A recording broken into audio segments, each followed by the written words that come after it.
Bonjour, dans cette vidéo, nous allons voir comment on construit l'image d'une figure par une translation avec le quadrillage.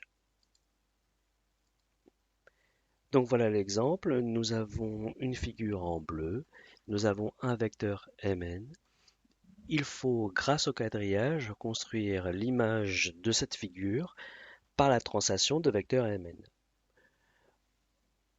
Alors voilà ce qu'on voit souvent sur les copies et qui est faux. C'est ça. C'est-à-dire le fait de reproduire la figure au bout du vecteur mn.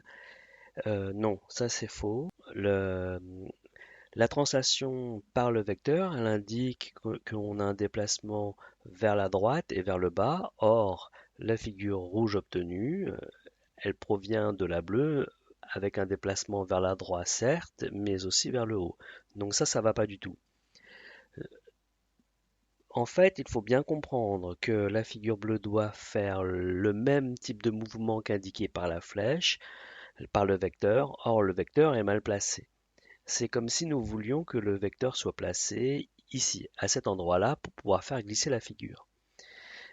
Alors, grâce au quadrillage, nous allons construire l'image du point A par la translation de vecteur Mn. Le point A est le premier point que je choisis sur la figure, je l'ai nommé.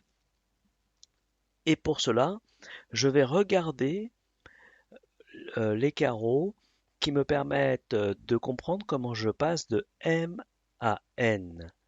En fait, pour passer de M à N, il suffit que je me décale de 6 carreaux vers la droite et de 2 carreaux vers le bas. Et bien ce déplacement, je n'ai qu'à le reproduire à partir du point A. 6 carreaux vers la droite, 2 carreaux vers le bas à partir du point A. J'obtiens le point A' et le vecteur que je viens de tracer, AA', est le même que le vecteur Mn de départ. Il est même, il a la même direction, le même sens, la même longueur. Ce que je viens de faire sur le point A, je vais le faire sur un autre point de la figure, le point B. Je vais faire la même chose à partir du point B. 6 carreaux vers la droite, 2 carreaux vers le bas. J'obtiens un point B'. Le vecteur BB' est égal au vecteur AA' est égal au vecteur MN.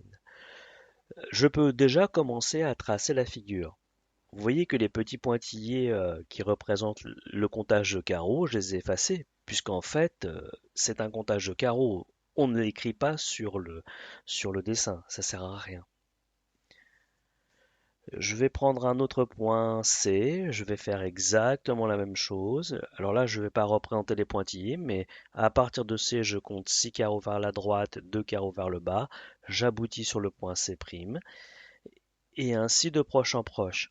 En fait, les trois vecteurs que j'ai tracés, ils ne servent à rien. Ils sont juste là pour représenter la translation, mais je peux très bien ne pas les tracer, c'est-à-dire avoir ça. Je peux continuer exactement avec la même méthode, choisir un nouveau point sur la figure et tracer son image par la translation en comptant les carreaux, ou bien, puisque la figure est commencée, je vois comment elle est commencée, et après il suffit simplement de la reproduire en suivant le quadrillage. Ainsi.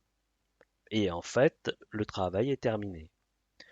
Pour bien voir que ce travail est terminé, on va bien constater que le vecteur Mn, c'est la même chose que le vecteur AA', et euh, ça veut dire que la figure, elle a bien glissé selon ce vecteur de cette manière-là pour obtenir la figure image. Voilà, je vous remercie pour avoir suivi cette explication. Vous pouvez faire les exercices qui correspondent à cela.